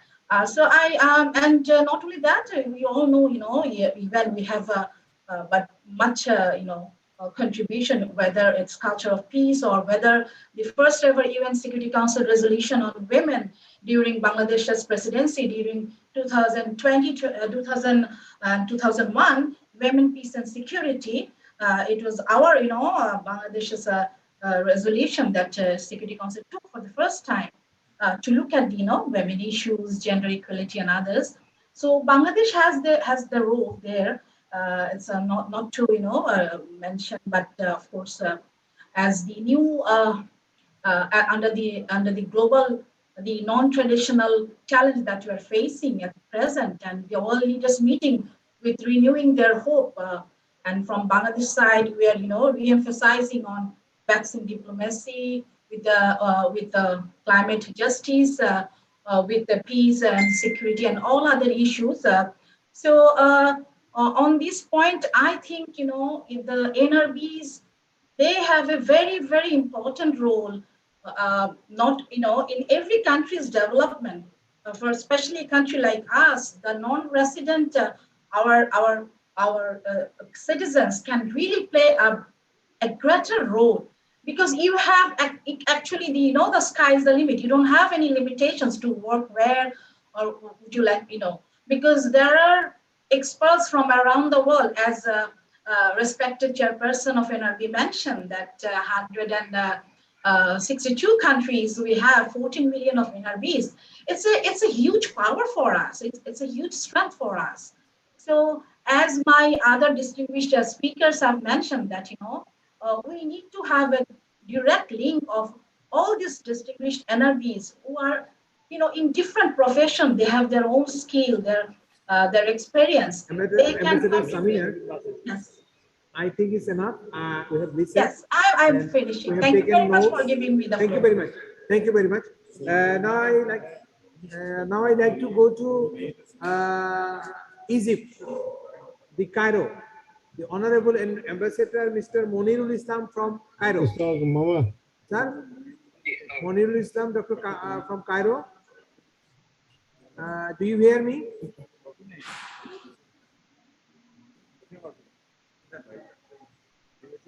Sorry, unmute project. Ambassador Monirul Islam from Cairo. Can you unmute yourself, sir? Mr. Monirul Islam?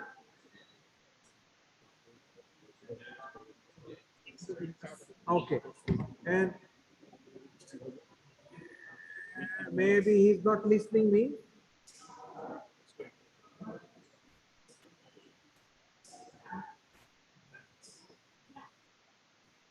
We have amongst us the President of Press Club of India, Mr. Snehashish Sood. Are you there, sir? Mr. Snehashish Sood.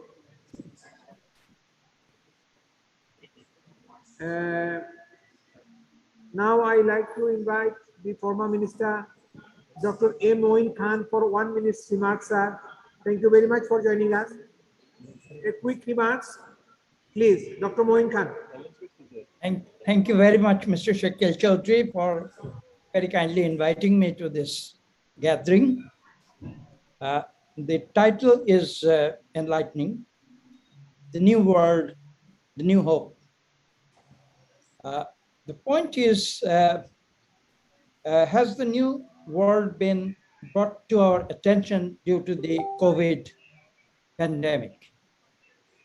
Or we always look forward to a new world, living in this present world? That's the issue. And on new hopes, human beings live on hopes, and we do.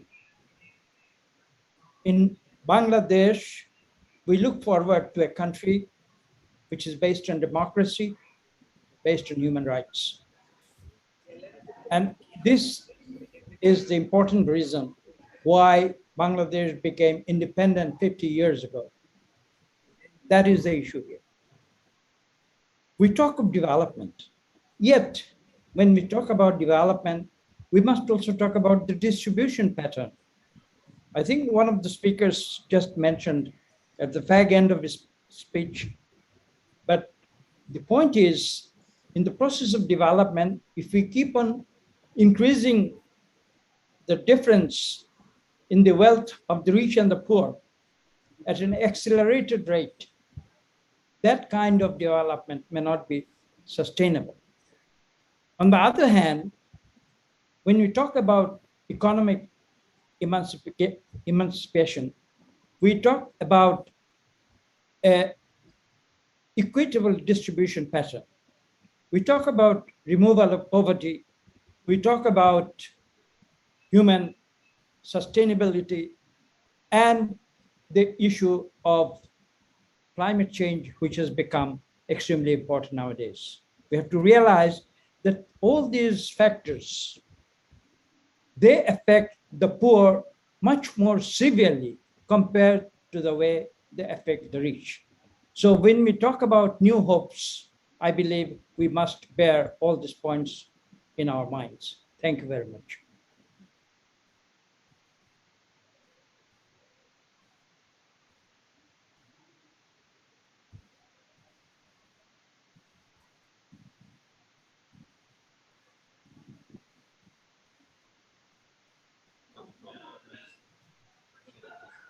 Now I like to listen from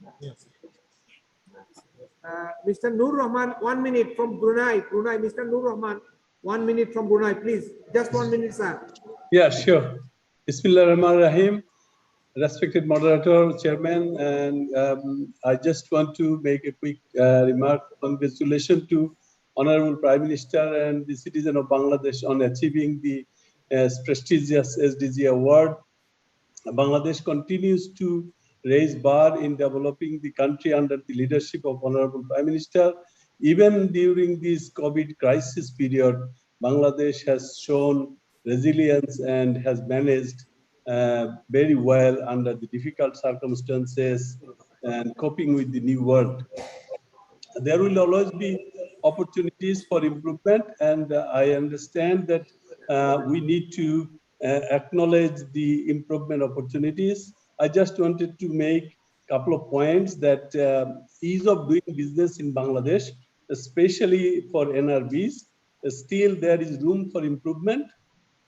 And also there will be opportunity to export agricultural products from Bangladesh. Bangladesh, since under the leadership of Prime Minister, Bangladesh has grown and significantly improved in the agricultural sector.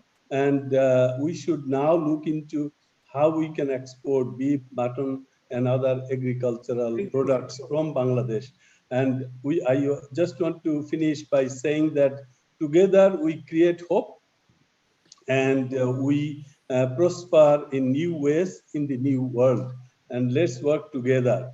Thanks for giving me the opportunity to speak on this auspicious occasion. Thank you very much. Joy Bangla, Joy Bangabandhu. Thank you very much, Mr. Nur Rahman from Brunei. Now I'd like to invite the renowned banker of Bangladesh, Mr. Ishtiaq Ahmed Chowdhury, the board member of the Center for NRB from Dhaka. Mr. Ishtiaq Chowdhury. Hey, Assalamu alaikum. Thank you. Yes, we are hearing. Thank you. Thank you. Respected distinguished guests, Assalamu alaikum. I, on behalf of Center for NRB, thank you all for attending this 76th United Nations General Assembly Sideline Conference. Today's theme is New World, New Hope, UNO and Bangladesh. Is very appropriate and time-worthy at the backdrop of the challenges in this challenging world. Ladies and gentlemen, at the time of COVID-19 pandemic, the world experiences a great shock and have to face new challenges which impacted our lifestyle, our day-to-day business. Bangladesh, our country, is also facing these challenges, and I think United Nations should play a wider and definite role to help the world to overcome the hurdles of climate change, in Rohingya issues of Bangladesh, and the vaccination challenges. Similarly, I wish that world leaders will extend their helping hands to Bangladesh and the developing countries to overcome this crisis. We, the Center for NRB, believes that our today's conference will pinpoint the challenges and able to find out the answers. The recommendations, opinions, suggestions from this conference, which will be shared by us to appropriate authority. I once again thank you all for attending in this conference. Thank you. Allah Hafiz. Thank you, Mr. Ishtiaq Chowdhury. I'd like to mention a couple of important dignitaries present here in the House in New York. Mr. Aminul Haq Shamil, Vice President FBCCI, Mr. Salahuddin Alamgir, Vice President FBCCI, Mr. M.A. Rajak Khan, Vice President FBCCI, Mr. Muhammad Ali Khokon, President BTMA, Ms. Shomi Kaisar, President E-Commerce Association of Bangladesh, appreciate Shomi, Syed Alamgir Kobir, President Basis, Syed Almas Kobir, President Basis,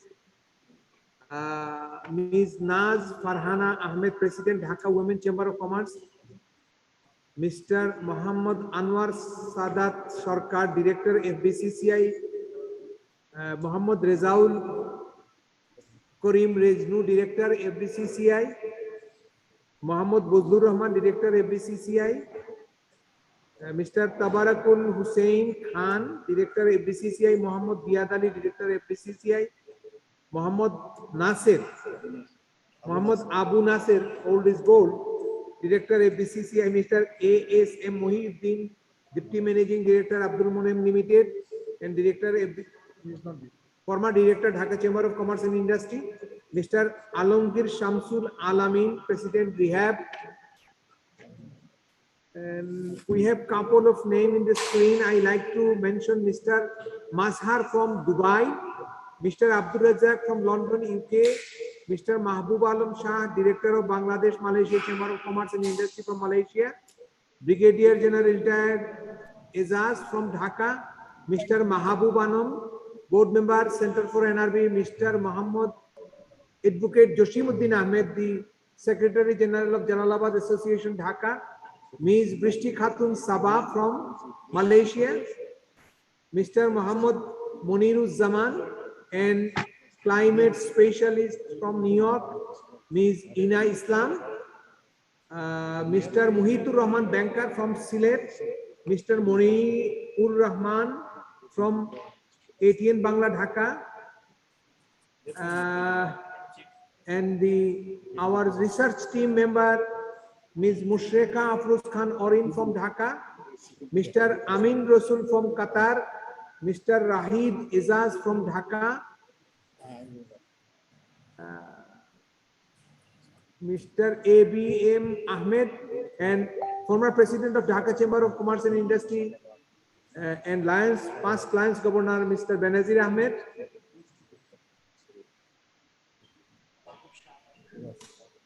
Mahbuba Nam, I said, mentioned already, Amirul Islam, Muhammad Tawfiqi Ilahi Chaudhry, banker from Dhaka, Mr. Mohit U. Chaudhry from United Kingdom, Barrister Nazir Ahmed from United Kingdom,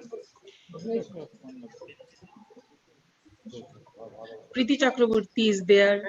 Ms. Preeti Chakraborty, how are you, brother? From Dhaka, is the chairman for an old home in Sri Mongol. She is trying to establish a very effective organization there.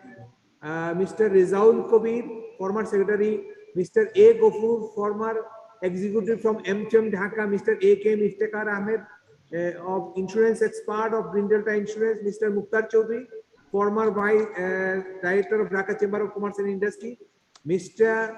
Mahbubur Rahman Chaudhry Babu, Mahbub Rahman Chaudhry Babu from Qatar, Monir Zaman from BBC News Malaysia, Mr. Rafiqul Bari Mukta, a veteran lion and also a businessman in Dhaka. So far, Khondokar Fahmida Wadud and Mr. Muhammad Uddin from Dhaka. All the part, we are grateful. Mr. Alim from NRBBA Qatar, Mr. Abu Tahir,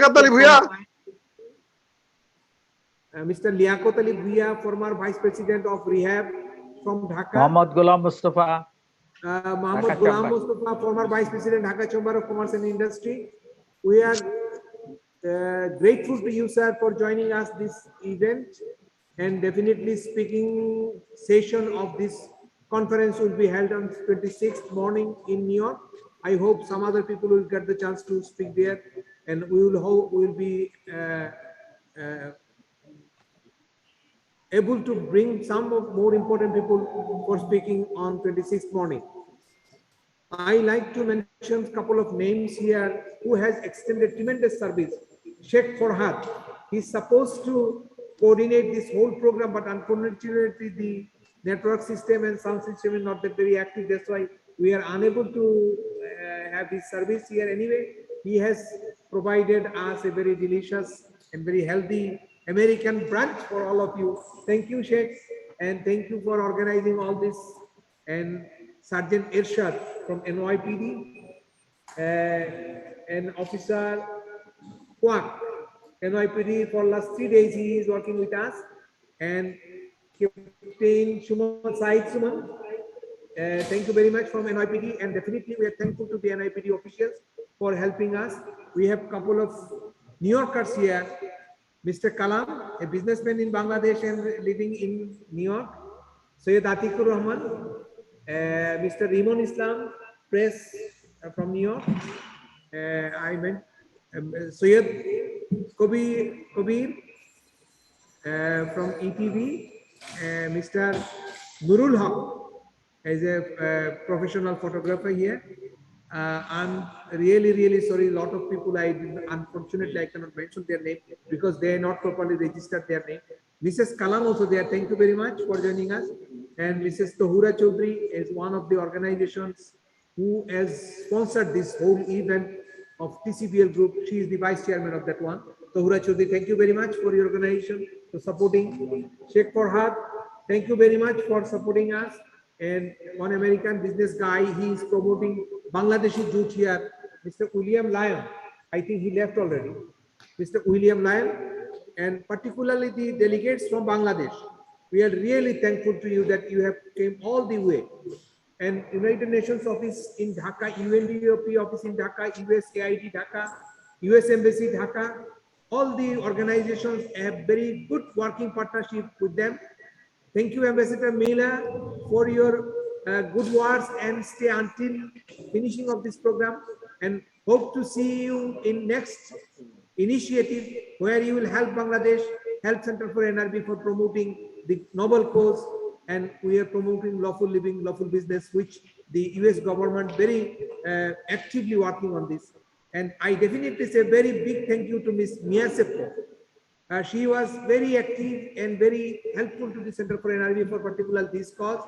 I appreciate Ms. Mia Seppo. I believe during your tenure, Bangladesh and its people will be very actively joined with the United Nations organizations. I already praised the UN organizations working in Bangladesh very seriously, and I hope that will be replicated around the countries where, like Mia Seppo's people will work, and United Nations will come forward with its own identity and dignity and supporting this new world, because we need to roll out the vaccines all over the world with the support of United Nations, WHO, and particularly the US government. The President Biden government's already supporting a lot of countries, and they supported Bangladesh. We appreciate Biden's administration, and particularly the US Embassy and Ambassador himself in Dhaka for supporting Bangladesh. Everybody supporting us seriously. We appreciate. We are a peace-loving nation. We hope this initiative is not an initiative for country as a whole. It's a global initiative. We are trying to promote everybody, and we are taking everybody together, because this pandemic situation, everyone should fight together. Otherwise, it's not possible. Is the pandemic breakout in Bangladesh? It will suffer in New York. If it is breakout in New York, it will suffer Australian people. So everybody should be together and work together as a global village. With these words, I thank you, all of you. The President FBCCI, the Honorable MP Mr. Naimur Rahman, very lovable person to me, and Benjir Bhai, the Baira leader also, Mr. Mustafa Babu Bhai, the Senior Vice President, and officials Siddiq of the FBCCI, NRB Centers officials, all thank you very much for joining us. Thank you very much. Hope to see you 26th morning on discussion session. This is inaugural session is over there. Thank you, Ambassador. Thank you very much. Thank you